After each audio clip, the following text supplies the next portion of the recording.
Hello students, unit 4 যে টপিকটা রয়েছে সেটা হলো কম্পারেটর। তো ফার্স্টেই আমাদের আগে জানতে হবে যে হোয়াট ইজ কম্পারেটর। এই কম্পারেটর জিনিসটা কি? দেখো, কম্পারেটর শব্দটার মধ্যেই একটা কম্পেয়ার ব্যাপার রয়েছে। তার মানে কি, কম্পারেটর এমন একটা ডিভাইস যেই ডিভাইসটা কি করবে, কোনো আমরা ওয়ার্কপিস যেটা থাকবে সেটা আমরা কোনো স্ট্যান্ডার্ড ওয়ার্কপিসের সঙ্গে কম্পেয়ার করার জন্য আমরা এই কম্পারেটর ইউজ করে থাকি। মানে কি বলেছে, সেটার কোনো স্মল ভ্যারিয়েশান থাকে, যদি কোনো থাকে সেটা স্মল ভ্যারিয়েশানটা কত সেটা ডিফাইন করার জন্য আমরা এই কম্পারেটর ইউজ করে থাকি। এখানে কি বলেছে, comparator is a device which picks up small variation in the dimension, magnifies it, displayed it by using indicating device by which comparison can be made with some standard value। তার মানে কি, কোনো standard ভ্যালুর সঙ্গে কোনো ওয়ার্কপিসের compare করার জন্য সেই কম্পেয়ারটা কীরকম হবে, খুব স্মল হবে, খুব প্রিসিশন লেভেলের ছোটো ছোটো ভ্যারিয়েশন হবে। সেই ছোটো ছোটো ভ্যারিয়েশনগুলো আমরা কম্পেয়ার করার জন্য এই কম্পারেটর ইউজ করে থাকি। তো কম্পারেটর জেনারেলি কয় প্রকার হয়? কম্পারেটর জেনারেলি আমাদের 6 প্রকার হয়। একটা হলো মেকানিক্যাল কম্পারেটর, যেখানে আমরা বেশিরভাগ যেটা কাজ করে কি, gear, pinion, linkage, liver, spring এসবের বেসিসে। নিউমেটিক কম্পারেটর, নিউমেটিক মানে কি, আমরা সেখানে ডেফিনেটলি কি এয়ার থাকবে, pressurised air, valve, back pressure, এইগুলোকে ইউজ করে আমরা নিউমেটিক কম্পারেটর ইউজ করব। অপটিক্যাল কম্পারেটরে আমরা ইউজ করব কিভাবে, যেখানে আমার লেন্স থাকবে, মিরর থাকবে, লাইট সোর্স থাকবে, ঠিক আছে। ইলেকট্রিক্যাল কম্পারেটর কি থাকবে, step up, step down, transformer থাকবে।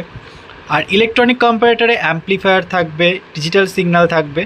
আর কম্বাইন্ড কম্পারেটর মানে কি, যদি কোনো দু রকমের কম্পারেটর, মানে ধরো মেকানিক্যাল আর ইলেকট্রনিক্স দুটো একসঙ্গে যে থাকে তাকে বলে কি মেকাট্রনিক্স কম্পারেটর। তাহলে আবার যদি ইলেকট্রিক্যাল আর মেকানিক্যাল একসঙ্গে থাকে তাহলে কি ইলেকট্রোমেকানিক্যাল কম্পারেটর। যখন দুটো কম্বাইন্ড কম্পারেটর একসঙ্গে ইউজ করা হবে ফর বেস্ট রেজাল্ট, তাকে বলা হচ্ছে combined comparator. So comparator use আমরা কেন করব, কী জন্য করব? তো আমরা যখন মাস কোনো প্রোডাকশান করি তখন কোনো ছোটো ছোটো টলারেন্স বা প্রিসিশন মেজারমেন্ট করার জন্য আমরা এই কম্পারেটর ইউজ করে থাকি। জেনারেলি আমরা কি, যে লাইন স্ট্যান্ডার্ডের যে সমস্ত ডিভাইসগুলো আছে, যেমন ভার্নিয়ার ক্যালিপার, মাইক্রোমিটার, এইগুলোর জন্য কি স্কিল প্রয়োজন হয়, স্কিল লেবারের প্রয়োজন হয়। আমাদের প্রপারভাবে কত ভার্নিয়ার স্কেলের একবার মাপ নিতে হবে, মেন স্কেলের মাপ নিতে হবে।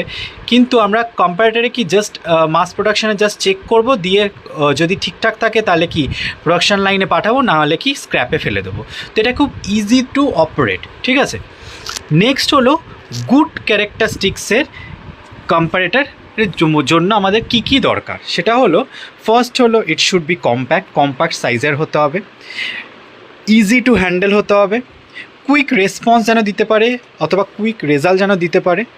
ফোর্থ নাম্বার কি, এটা রিলায়েবল হতে হবে যখন ইউজ করব, ওয়েটটা লেস হতে হবে, চিপার হতে হবে, মার্কেটে যাতে ইজিলি অ্যাভেলেবেল থাকে, ঠিক আছে। আর যেন এটা খুব সেন্সিটিভ হয়, যেন অল্প যদি কোনো ডেভিয়েশন থাকে কোনো ওয়ার্কপিসে সেটাও যেন বলে দিতে পারে। আর যেন আমার এটা মেনটেন্যান্স কস্ট খুব লো হয়। তো এইগুলো একটা গুড ক্যারেক্টারিস্টিক্স কম্পারেটরের দরকার। নেক্সট আমার হলো, আমরা দেখব যে আমাদের কি কি কম্পারেটর, আমাদের তার ওয়ার্কিং প্রিন্সিপাল কেমন, কনস্ট্রাকশান কেমন। তো প্রথমেই যে কম্পারেটরটা রয়েছে তার নাম হলো ডায়াল ইন্ডিকেটর। তো এটা হলো ডায়াল ইন্ডিকেটরের আমাদের কনস্ট্রাকশান, যেখানে কি থাকে, একটা বডি থাকে, একটা স্টেম থাকে, কন্ট্যাক্ট পয়েন্ট থাকে, গিয়ার ট্রেন থাকে, ডায়াল থাকে, পয়েন্টার থাকে। এবার আসি এখান থেকে তোমাদের কীরকম ডায়াল ইন্ডিকেটর দেখতে হয়। তো এই হচ্ছে ডায়াল ইন্ডিকেটর দেখতে হয়। এবার কি, একদম ওপরে থাকে একটা ক্যাপ, তারপরে কি থাকে, আউটার ফ্রেম থাকে, দুটো লিমিটার থাকে, একটা শর্ট পয়েন্টার থাকে, একটা লং পয়েন্টার থাকে, গ্র্যাজুয়েশন স্কেল থাকে, স্টেম দেখতে পাচ্ছ এটা, একটা স্পিন্ডল থাকে, একটা গেজ হেড থাকে। এই ডায়াল ইন্ডিকেটর কাজ করে আমাদের র্যাক অ্যান্ড পিনিয়ন মেকানিজমের মাধ্যমে। ডায়াল ইন্ডিকেটরটাকে আমি যদি খুলি তাহলে ভেতরে ঠিক এরকম পজিশান থাকে, ঠিক আছে।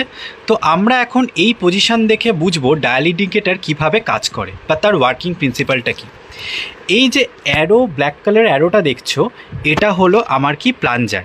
এই প্লাঞ্জারটার সঙ্গে কে থাকে? র্যাক থাকে, এবং তার সাথে কে থাকে? পিনিয়ান থাকে। এই পিনিয়ানটা দেখো ভায়োলেট কালারের।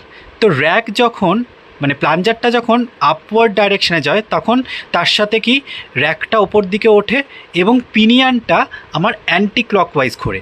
এবার পিনিয়ান এর সাথে আমার কি রয়েছে? আমার গিয়ার বি। এবার গিয়ার বির সাথে পিনিয়ান এ যেহেতু রয়েছে, তাহলে এ আর বি দুজনেই অ্যান্টি ক্লকওয়াইজ ঘুরছে। এবং গিয়ার বির সঙ্গে ভালো করে লক্ষ্য করো, পিনিয়ান সি আবার কানেক্ট রয়েছে। তার মানে পিনিয়ান সি আবার ক্লকওয়াইজ ঘুরছে এবং পিনিয়ান সি আর ডি একসাথে রয়েছে। পিনিয়ান সি আর গিয়ার ডি, এবার গিয়ার ডিটাও ক্লকওয়াইজ ঘুরছে। অ্যান্ড গিয়ার ডি এর সাথে দেখো পিনিয়ান ই রয়েছে, এবং পিনিয়ান ই আবার অ্যান্টি ক্লকওয়াইজ ঘুরছে। এবং পিনিয়ান ই এর সাথেই আমার কে রয়েছে? এই পয়েন্টারটা রয়েছে, যেই পয়েন্টারটা কোথায় ডিনোট করে? যে গ্র্যাজুয়েশন স্কেলটা রয়েছে, সেই গ্র্যাজুয়েশন স্কেলের সাথে ডিনোট করছে। এবং এখানে একটা একটা গিয়ার রয়েছে এবং তার ভেতরে একটা লাইট হেয়ার স্প্রিং রয়েছে, যেটা কি করে? যখন আমার ওপর দিকে যায় তখন স্প্রিংটা কি ভেতরে নিজের মধ্যে সংকুচিত হয়ে যায় এবং এনার্জিটাকে স্টোর করে রাখে। আবার যখন প্লাঞ্জারটা যখন আমার নেমে যায়, ব্যাকওয়ার্ডে নেমে যায়, তখন কি হয়? আমার এই যে লাইট হেয়ার স্প্রিংটা সেটা আবার প্রসারিত হয়ে যায় এবং নিজের মধ্যে যে এনার্জিটা স্টোর করে রাখলো সেটা আবার বের করে দেয়। তো এইভাবেই আমরা গিয়ার এবং পিনিয়ান এবং র্যাকের মাধ্যমে আমরা এই ডায়াল ইন্ডিকেটারের যে ইন্ডিকেশন স্কেলটা দিয়ে আমরা কোনো জিনিসের যে কোনো ভ্যালু মেজার করে থাকি। নেক্সট হলো আমাদের কি নিউমেটিক কম্পারেটর। নিউমেটিক কথাটার মানেই হচ্ছে আমার এয়ার থাকবে, সুতরাং এখানে একটা এয়ার সিলিন্ডার থাকবে, পিস্টন থাকবে, নোজল থাকবে, একটা মেজারিং জেট থাকবে, একটা প্রেশার সেন্সর থাকবে। তো এই হচ্ছে আমাদের নিউমেটিক কম্পারেটর। এটা কিভাবে কাজ করে? ফার্স্ট যেটা দেখতে পাচ্ছ, এটা হলো কম্প্রেসড এয়ার। এখানে এয়ারটাকে কম্প্রেস করা হয়, তারপরে কি ফিল্টার করা হয় এয়ারটাকে, যাতে কোনো রকম ধুলো বালি বা ডাস্ট যাতে আমার ভেতরে না যায়। তারপরে কি থাকে? একটা ওয়াটার ট্যাঙ্ক থাকে, আর একটা ছোট্ট অরিফাইস থাকে। অরিফাইস কি করে? প্রেশারটাকে বাড়িয়ে দেয়, যার একদিকে কি থাকে? আমার মাঝখানে চোট থাকে, একদিকে কনভার্জিং থাকে, একটা ডাইভার্জিং এরিয়া থাকে। এরপরে কি হচ্ছে? এটাকে যদি আমি ভালো করে দেখাই, এখানে কি হচ্ছে? আমার ফার্স্ট এখান থেকে ফিল্টার থেকে আমার এই দিকে যাচ্ছে, ঠিক আছে? এই অরিফাইসের মধ্যে দিক দিয়ে আমার এর ভেতরে গেল, এবং এই যে দুদিকে দেখতে পাচ্ছ, এটা হলো আমার কি? Gauging head. এইটা হলো গেজিং হেড। এই গেজিং হেডের এই দিকে আমার এটা হলো কোনো ওয়ার্কপিস। বেশিরভাগ ক্ষেত্রে ইন্টারনাল যে ডায়ামিটার সেটা মেজার করতে আমরা এই কম্পারেটর ইউজ করি। তো ধরো এর ভেতরে আমার দুদিকে প্রেশার এয়ারটা যাচ্ছে দুদিকেই। এবার এর মধ্যে কোনো রকম ছোট্ট ডেভিয়েশন রয়েছে, তাহলে কি হবে? এয়ারটা বেশি যাবে। এবার কি হচ্ছে? মাঝখানে যেই ধাক্কা লাগলো, যেহেতু এটা ওয়াল আছে, ওয়ালে ধাক্কা লেগে এই এয়ারটা ব্যাক প্রেশার হয়ে কোথায় যায়? আমার এই দিকে যায়। তো এই জিনিসটা হলো ম্যানোমিটার। ম্যানোমিটার কি এই ম্যানোমিটারের গায়ে মেজারিং স্কেল থাকে। প্রথমে যেই অবস্থায় ছিল, ধাক্কা খেলে কী হবে? জলটা, এই নীল রঙের জলটা কি নিচের দিকে নেমে যাবে। তার মানে কি প্রথমে ইনিশিয়ালে একটা পয়েন্টে ছিল, আর তারপরে ফাইনালে আরেকটা পয়েন্টে হলো। তো দুটো ইনিশিয়াল আর ফাইনালের মধ্যে যে মাইনাস করলে যেই পয়েন্টটা বেরোবে, সেটাই হয়ে যাবে আমার ডেভিয়েশন। কতটা ডেভিয়েশন হলো। এইভাবে আমরা ওভারঅল গোটা কোনো ইন্টারনাল বোরের বা ইন্টারনাল ডায়ামিটারের কোনো রকম কোনো মেজারমেন্ট, প্রিসিশন মেজারমেন্ট করার জন্য আমরা এই নিউমেটিক কম্পারেটর ইউজ করে থাকি, ঠিক আছে? এরপর যেটা হলো ইলেকট্রিক্যাল কম্পারেটর। ইলেকট্রিক্যাল কম্পারেটরেও আমার সবথেকে প্রিসিশন মেজারিং ইনস্ট্রুমেন্ট দেয়, কারণ এটা ইলেকট্রিক্যাল সিগন্যাল পাঠায়, ঠিক আছে? এখানে কী কী থাকে? ট্রান্সডিউসার থাকে, রেফারেন্স প্রোব থাকে, মেজারিং প্রোব থাকে, সিগন্যাল কন্ডিশনিং সার্কিটরি থাকে, আর ডিসপ্লে ইউনিট থাকে। তো এইটা কীরকম দেখতে হয়? এরকম দেখতে হয়। এখানে কি আছে? দুটো আমার কয়েল রয়েছে, ঠিক আছে? এখানে এ আর বি দুটো কয়েল রয়েছে। এই এ বি কয়েলটা, এ আর বি দুটো কয়েল। এবার কি হচ্ছে? এইটা হলো প্লাঞ্জার, এটা হলো আপ অ্যান্ড ডাউন করে, আর এই জিনিসটা হলো এই কয়েলটা। এখানে আমার অ্যামমিটারের সাথে আমার কি থাকে? কানেকশান থাকে। এবার কি? অ্যামমিটার স্মল থেকে স্মল কারেন্ট যদি ডেভিয়েশন হয়, সেটাও কিন্তু ক্যাচ করে ফেলে। এবার কি হচ্ছে? যখন প্লাঞ্জার প্লাঞ্জারটা প্রথমে কী হচ্ছে, প্লাঞ্জারটা একটা ব্যালেন্সড অবস্থায় থাকছে।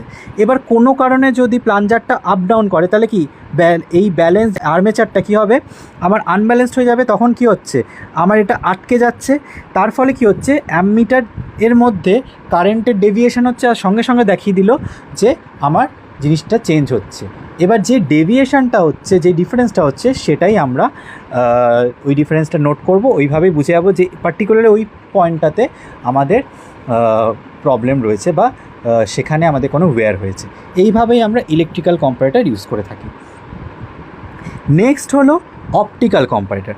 অপটিক্যাল কম্পারেটর কি, আমরা মেনলি লাইট সোর্স ইউজ করে অপটিক্যাল কম্পারেটর ইউজ করে থাকি। তো জেনারেলি এখানে কী একটা লাইট সোর্স থাকে, অপটিক্যাল সিস্টেম থাকে, রেটিক্যাল থাকে, অবজেক্টিভ লেন্স থাকে, একটা আইপিস থাকে, একটা স্টেজ থাকে যেখানে ওয়ার্কপিসটা রাখবো। তো আমি ডিরেক্ট চলে যাই এখানে, যেখান থেকে তোমরা বুঝতে পারবে এই ছবিটাতে। এখানে কি হচ্ছে, আমার এই টোটালটা হলো আমার অপটিক্যাল কম্পারেটর। কি থাকে, এই জিনিসটা হলো লাইট সোর্স, এখান থেকে লাইট সোর্সটা যায়। এরপরে দুটো কনডেন্সিং লেন্স থাকে, যে যার ফলে কী হবে, এই লেন্সের আলোগুলো আমরা কোথায় পড়বে, একটা ট্রান্সপারেন্ট প্লেটে। এই ট্রান্সপারেন্ট প্লেটের মধ্যে যখন পড়বে, এর ওপরে কে থাকে, এর ওপরে আমার থাকে হলো ওয়ার্কপিসটা। এই ওয়ার্কপিসটা পড়বে কোথায়, আলো যেহেতু থাকবে, ওয়ার্কপিসটা পড়বে কোথায়, এই প্রজেক্টিং লেন্সে। এই প্রজেক্টিং লেন্স কোথায় পড়বে, এই প্রিজমে। প্রিজম কি করবে, প্রিজম আমার কোনো ওয়ার্কপিসকে রিয়েল ইমেজে কনভার্ট করে দেবে। রিয়েল ইমেজে কনভার্ট করে এই একটা মিরারে ফেলবে, এবং এই মিরারটাই আমার এখানে ক্যালিব্রেশন স্কেল থাকবে।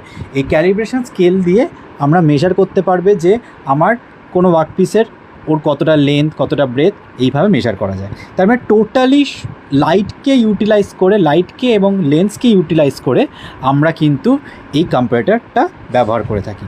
এটা খুবই ভালো প্রিসিশন মেনটেন করে আমার ভ্যালু দেয়। ঠিক আছে, তো এই চারটে হলো তোমাদের মেন কম্পারেটর যেটা সিলেবাসে রয়েছে। তো আশা করি সবাই বুঝতে পেরেছো। তো এই ছিল তোমাদের কম্পারেটর টপিক। Thank you.